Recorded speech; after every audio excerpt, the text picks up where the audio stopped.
Sun Wukong, the Immortal Elite, the Timeless Sage. Sun Wukong, also known as the Great Sage, equaling heaven, appears as an entity possessing transcendent power and irresistible longevity. He appears with a strong desire for life and wisdom. His oath is to never lose these, no matter how many times he goes up and down.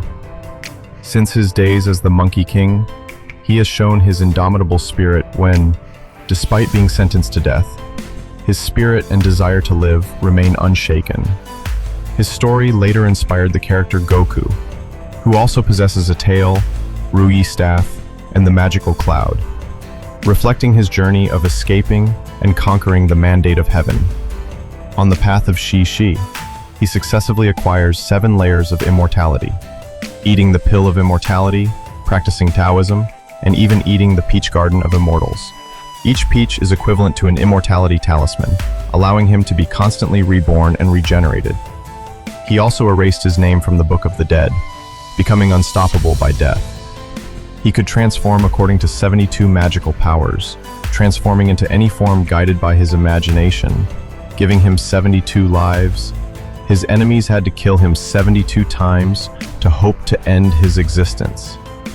However, each time he was besieged, he rose with greater power than before. When the heavens used the immortal furnace to kill him, the entity not only failed to destroy him, but also caused him to accumulate more internal energy. This was the origin of the story of the Golden Body Furnace, making Sun Wukong invincible. His abilities go beyond the physical world. He can copy the strength of his opponents. In the battle with the immortal Nala, when his opponent transformed into 3 heads and 6 arms, he simply smiled faintly and copied the same transformation, destroying his opponent with ease. The maximum amount of copying is only limited by the depth of his imagination. Every time he enters a battle, he transforms the Ruyi stake, originally a pillar used to measure the ocean, into a weapon of immortality. The stake can shrink to the size of a needle and enlarge to penetrate the clouds, reflecting his unparalleled flexibility in battle.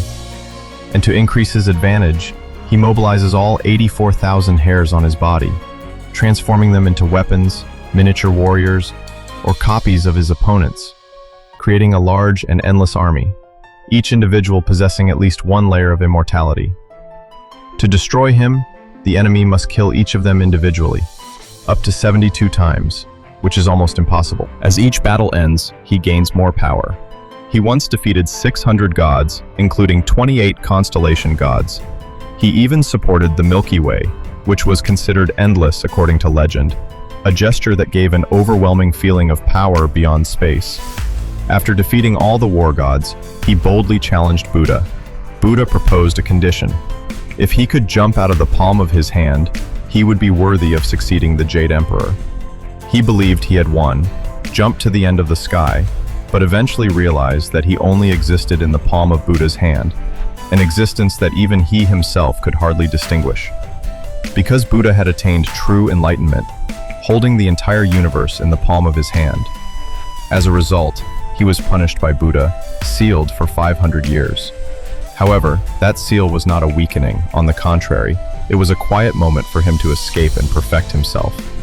Once released, he continued his path of transcendence, defeating entities that could destroy all things, and, with a soft whistle, supporting Mount Sumeru on one shoulder, the mountain that holds the universe, according to Buddhist teachings.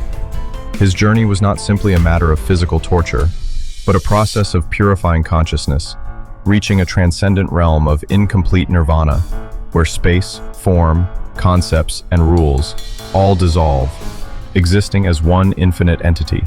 In this realm, he has broken all limits, surpassing the realm of the heavens and the invisible, where there is no light, no direction, no spatial dimension where metaphysical existence exists, surpassing all known forms of existence. He is on the 28th level of the 3 realms, higher than the invisible sky. When he reached the realm of complete enlightenment, Buddha appeared again and confirmed he had completely become Bodhisattva Tatien, Buddha incarnation, a symbol of omnipotent wisdom, existing beyond all limits, with power like an infinite celestial body.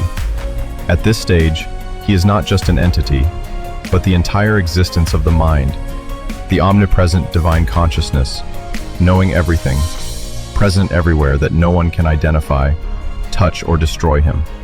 If we consider the entire imaginary universe, he surpasses the level of Buddha, because Bodhisattva and Buddha both have to admit that he has reached the peripheral realm that even they themselves cannot understand. This realm is completely transcendent, surpassing everything from matter, time, consciousness, turning him into an entity that balances everything. Born as a great god, a true body that has surpassed all limits of all things.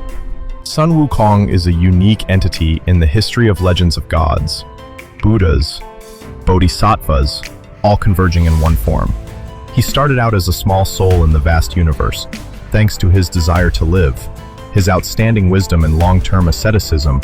He has surpassed all layers of space and time to become an immortal name equal to the universe. His power is the embodiment of infinite freedom, an indomitable vitality, a testament to the journey of transcendence from a little monkey to a prince of heaven, then becoming a true body of Buddha, the embodiment of omniscience, omnipotence, and omnipotence.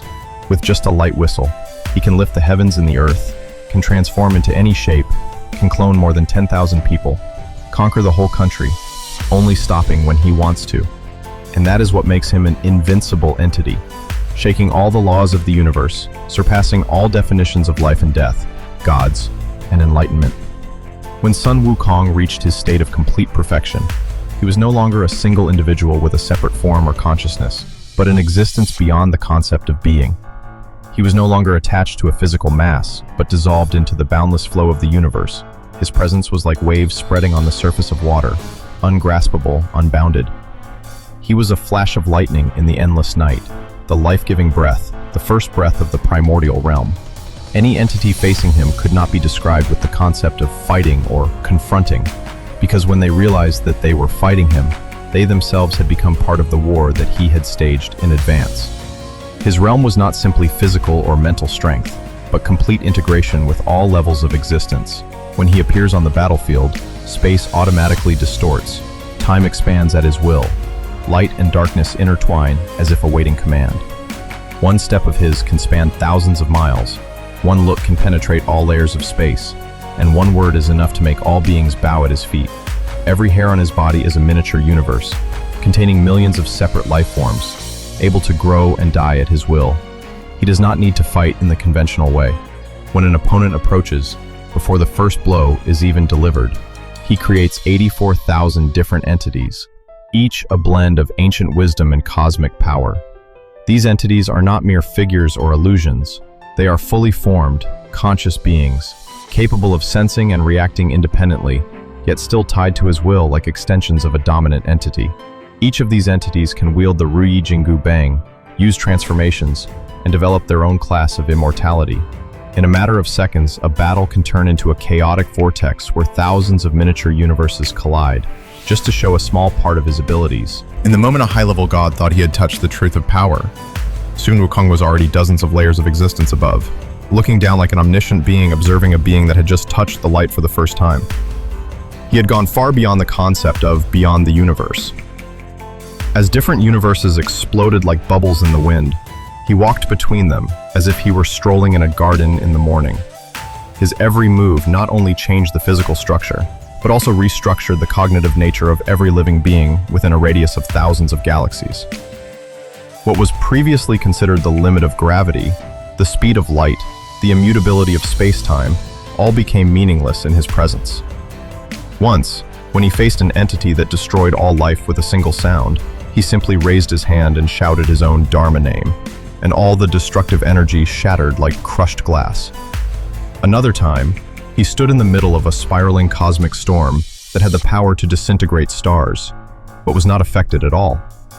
Instead, he grabbed the storm, threw it back into the higher space where the ancient gods resided, and turned it into energy to create a new galaxy with a flick of his hand. His ability did not stop at destruction or regeneration. He could rewrite the rules.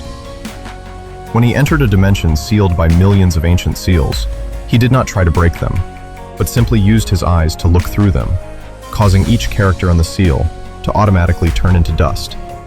He did not need to break the space. The space itself opened up to receive him. He does not need to fight. The enemy will disappear in his omniscient presence. In another battle, he entered the White Realm, which is said to be the final boundary between existence and non-existence.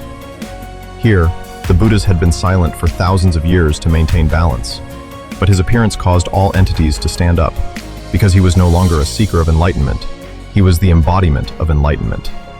In that moment, time stopped. All chants fell silent.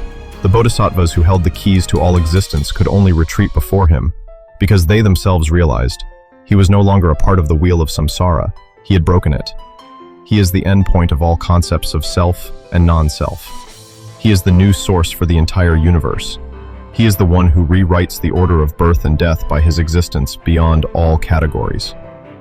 Cosmologists have tried to explain him with multi-dimensional measurement systems from 3D, 4D, up to 12D, even 13D universes.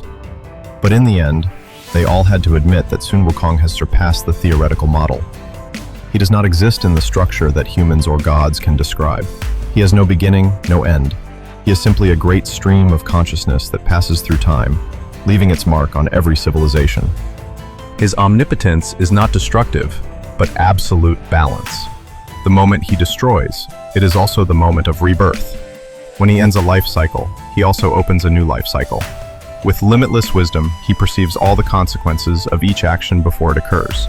And so, he does not need to fight to prove his power, but only needs to be present, to let everything around him change by itself.